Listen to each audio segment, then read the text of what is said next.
அனைவருக்கும் வணக்கம். மலேசியா பாண்டியன். மலேசியாங்கிறது வெளிநாடு.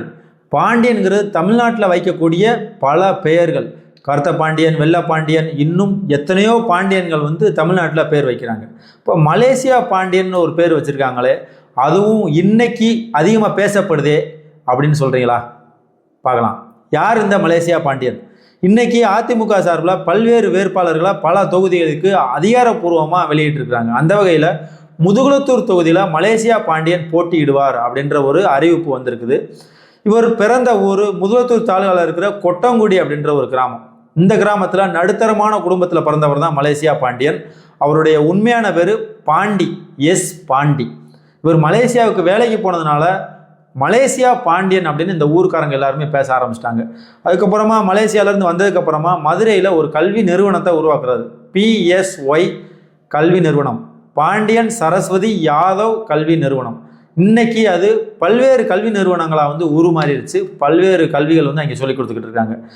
என்னதான் கல்வி நிறுவனம் உருவாக்குனாலும் நம்ம ஏற்கனவே மலேசியாவுக்கு போயிட்டு வந்திருக்கணும் அப்படின்ற ஒரு அனுபவத்தில் இவர் மலேசியாவுக்கு பொருள்கள் ஏற்றுமதி இறக்குமதி தொழிலும் செஞ்சுக்கிட்டு இருக்கிறாரு. ஒரு தொழில் செஞ்சுக்கிட்டு இருந்தாலும் ஒரு அரசியல் மீது இவருக்கு ஒரு நாட்டம் உருவாகுது. அதனால காங்கிரஸ் கட்சியில் இணைகிறாரு. காங்கிரஸ் கட்சியில் இணைஞ்சு பல்வேறு விஷயங்களை செஞ்சு வந்துக்கிட்டு இருக்காரு. 2001 முதல்ல இவருடைய சொந்த மாவட்டமான ராமநாதபுரம் மாவட்டத்தில் இருக்கிற முதுகுளத்தூர் தொகுதியில் போட்டியிடுறதுக்கு உண்டான வாய்ப்புகள் கிடைக்குது 2001. அப்போது இவரை எதிர்த்து போட்டியிட்டவர் அதிமுகவில் இருக்கிற 18ஆம் படியன் அவர்கள். 18ஆம் படியன் எம்எல்ஏ இவரை விட அதிகமான ஓட்டுகள் வாங்கி அவர் சட்டமன்றத்துக்கு போகிறாரு. அதுக்கப்புறமா பல நேரங்களில் இவர் முதுகுளத்தூர் தொகுதியில் நிற்கிறதுக்காக சீட்டு கேட்குறாரு. ஆனால் அந்த வாய்ப்புகள் மறுக்கப்படுது. மீண்டும் 2016 இவருக்கு அந்த வாய்ப்பு கொடுக்கப்படுது காங்கிரஸ் கட்சியிலேருந்து. அப்போது அதிமுகலேருந்து நின்றவங்க கீர்த்திகா முனியசாமி. கீர்த்திகா முனியசாமியை விட இவர் அதிகமான ஓட்டுகள் வாங்கி இவர் சட்டமன்றத்துக்கு போகிறாரு. 2 முறை போட்டி போட்டு முதல் முறையாக சட்டமன்றத்துக்கு செல்கிறார் மலேசியா பாண்டியன்.